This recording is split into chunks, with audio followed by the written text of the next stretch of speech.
Hey Soblev, have you seen the... I swear to God if you left me again. Ahoy. Velbos, I'm taking holiday. Would you mind covering this next video? Game is in bag. Soblev. Oh hell yeah, I've always wanted to do one of these! But I'm gonna make my review better. Oh look! Stupid title. Today I present to you the debut of my new show, Velbos' Amazing Gaming Insight and Analysis. Or Vagina, for short. Okay, so let's see what Soblev left for us to play. Oh, that bastard.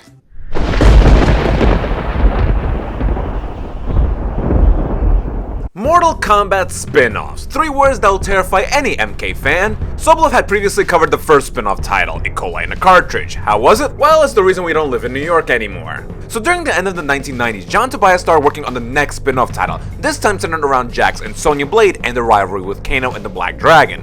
However, if my understanding of what happened is correct, Tobias wasn't happy about having the project being saddled to older hardware when new shiny consoles were on the horizon and other developers were going to be having so much more fun working on more powerful hardware. So he and a bunch of other guys working on the game quit. And you know what, I'm sure we have all been there in our personal and professional lives where we believe that we can be doing better and are confident in our ability to do something else. Tobias was a plant that outgrew his pod. He ventured off and I respect that. He founded his own development studio called Studio Gigante, and they were going to release games like Tao Fang, Fist of the Lotus, WWE WrestleMania 21, and that's it. Both fighting games, both exclusive to the original Xbox. Tao Fang received mixed reviews, and WrestleMania 21 was horrifically panned. Studio Gigante would cease operations in 2005, and Tobias would go on to work as a gaming consultant until 2012. But damn it, he tried. What did you do today? So anyway, what happened with the project? Well, in most cases a game will get cancelled, but not this one. A skeleton crew ended up rushing to complete this game and a whole bunch of content ended up being cut, from levels to gameplay mechanics to even Sonya Blade herself. It was released on PlayStation 1, but was also supposed to be released on the Nintendo 64 and the Sega Dreamcast, but those versions ended up getting cut too. The release of Mortal Kombat Special Forces is a tale of a studio who put this game out there while wearing a hood, keeping their head down, hoping to go unnoticed. There was little to no marketing for this game, and they even sold it at a discounted price. They were not confident about this at all. They thought it was a disaster. And, well, it was. Mortal Kombat Special Forces is considered one of the worst video games of all time. And it's funny because John Tobias, the man who originally started making the game, hasn't even played it outside of 5 minutes at E3. No wonder this game's in rough shape. It has daddy issues. So let's see if it's as bad as everyone says in the first installment of my new show. Mortal Kombat Special Forces gives us a fun intro movie that's very James Bond-esque. The plot revolves around Kano breaking into a maximum security prison to free members of his Black Dragon gang, and Jax, not being happy about all the Special Forces agents killed during the attack, goes on a revenge spree to apprehend Kano. Now, it's a simple plot, but it's functional, though there are many things off with the story. For one, this is supposedly canonically the first game in the Mortal Kombat timeline, yet Jax has his metallic arms even though he was supposed to get them during the third Mortal Kombat game. Now yes, this is me nerding out to the max, but damn it, this isn't a small detail. Jax's arms are a major part of his character, and him having them in a game that's supposed to be an origin story just makes no sense. Another thing that doesn't make too much sense is the lack of Sonya Blade. Now I get they had to cut her as a playable character, but the game makes no mention of her at all. In between levels, Jax gets transmissions from a female agent named Gemini. Go Gems! I don't really care about that. Gemini makes no appearance in the game, so there's no reason they couldn't have Gemini be Sonya Blade. These are just way too large oversights. Jax having his metal arms, and in a game about the Special Forces tackling Kano, the fact that Sonya Blade isn't nowhere near it and Jax is? It's odd because the rivalry was always Sonya and Kano having the grudge match, never really Jax. He was just there by proxy. Now again, I do understand that Special Forces had a lot of content that got cut and Sonya Blade was supposed to be there. But they couldn't at least change Gemini's name to Sonya. So let's actually talk about playing the game. Originally, MK Special Forces was supposed to have a camera scheme where it's third person and following behind your character, kinda like Tomb Raider. Instead, it's now this wide third person angle, kinda like Metal Gear Solid. And I'll say this, it's not awful. It has issues, like how sometimes you'll get a complete top-down perspective, and not only does it completely destroy your field of view, but it also makes me nauseous. But the big issue with the camera is how sometimes you'll be walking and suddenly you're getting shot at, and you don't know where from or how far they are because of how limiting this camera perspective is. I can make sense of this. Again, it was supposed to have a camera view where you'd be able to see better of what's in front of you. Like, imagine Tomb Raider 2 but with this angle. It'd be terrible. Speaking of Tomb Raider, Special Forces was supposed to incorporate a lot of the exploration elements from that game here, with Jax originally having the ability to swim and there being a lot more climbing sections. This all got cut, and honestly, thank God. With how rough shape this game is in, imagine if it also had water levels? Special Forces drops us into 5 levels where we gotta roam around, beat up baddies, find keys to access new areas, and solve some puzzles. The game adopts the leveling up system from Herpes in a Cartridge, where if you gather enough XP from beating enemies, you'll unlock moves for Jax. However, instead of special moves, it's combos. Jax does still have his special moves, and we get all those from the start. They don't require a button combo, just hold R2 and press any attack button to use any of Jax's signature attacks. We can't spam them, this meter limits our usage, but we can refill it easily by pulling off combos. See, I look at this and I can tell Midway had something cooking here. I do wish I could say I like the hand-to-hand combat Special Forces, but there's not much to it. It's a bit mundane, the enemies will mostly block and you have to use combos to break their blocks and there just isn't much variety. I don't think Special Forces is a great beat 'em up, Jax's movements from fighting to even walking is just so stiff that the game never feels like you can get a flow to it. I will say though that the combat is at its best when it's running and gunning. By pressing L2 you can take out a weapon and use square to fire. The gameplay feels more fast-paced when you get to levels where more enemies have guns, so you gotta blast them and run to blast some more.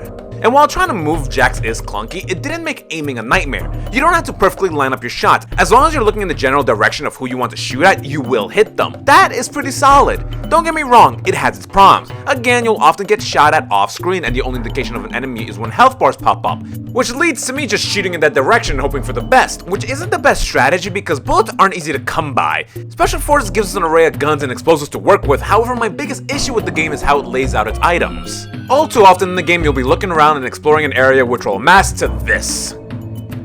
Thank you, Special Forces, for giving me this very long hallway that I ran down for absolutely no reason. You'd think there would be an item or something. That's my biggest issue with Special Forces, the lack of purpose for most rooms. Replenishing health requires med packs, and these become harder to come by as the game progresses, which is annoying because the game has so many empty rooms that could have a purpose. Same thing with gun ammo. While a few weapons will have ammo we can reliably restock because enemies will always have them, others are extremely rare to come by. The sniper is an absolutely unnecessary weapon in the game. At no point are we in an open enough area to be able to functionally use it. The game is mostly sharp corners and small rooms which aren't practical for sniping. When you get the sniper, ammo is everywhere, but then you'll reach a point where you'll never see any ammo ever again. It's not something that ruins the game for me. The sniper is a bad gun here, so making me not use it is actually a good thing. The point I'm trying to make is, they can put a health pack at the end of this long hallway. Mortal Kombat Special Forces has its problems, but I don't think it's as terrible as everyone says it is. Don't get me wrong, it's bad, but I don't think it's one of the worst video games of all time. When I remember Trichomoniasis in a cartridge, that game was the opposite of fun. It physically hurt to play, it set you up for failure, it constantly threw mind-numbing platforming at you, and the combat was extremely repetitive. With Special Forces, it never felt like the game was intentionally trying to break you. Instead, it's just very, very simple. The controls are tanky, but at no point were you going to give your hand an ulcer trying to move Jax. The hand-to-hand isn't great, but we had guns we can use and using those is sound. All of its faults don't render the game unenjoyable. Its faults are more just clumsy. Its gameplay mechanics don't sync up, and they don't sync up because it was supposed to be something else entirely.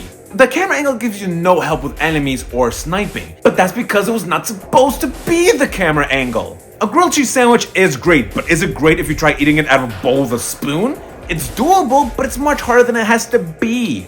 I hope that analogy makes sense. The music is pretty good and the scenery is alright. A little too dark and drab for my liking. I had to turn up the gamma on OBS so that you guys could see something, which thank God I did. Doing this let me see a path I couldn't see before because it was too dark. The settings aren't necessarily the most attractive. Very basic locales like a warehouse, office building, sewers, garages, a women's locker room where you can watch them shower or use the bathroom. I got nothing.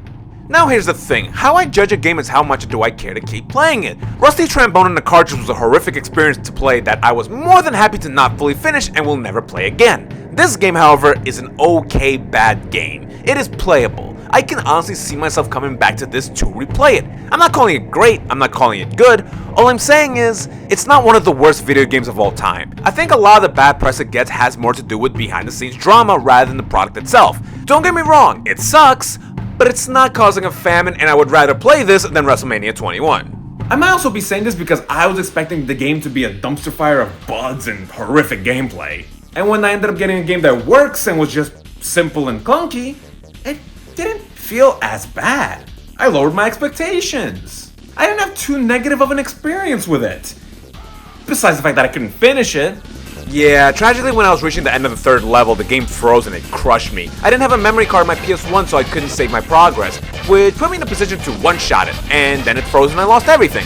So I had to start over, and when I did, I decided to implement cheats, which basically gave you all the combos and all weapons with full ammo. It was a lot of fun to just run and gun. But then the game froze again when I was in an elevator in the first level, and that ruined fun. But I do think that might just be an issue with the PlayStation 1. That console and the PS2 always give me a hard time when it comes to trying to play old games. Maybe that's why Soblev doesn't often make videos on them. Oh well, I did order a PlayStation 1 memory card so that I can properly finish Special Forces. Which honestly, doesn't seem like a daunting task. Which I think speaks volumes. So in the meantime, I'll just eat my grilled cheese. Hey Velbos, I'm back from holiday.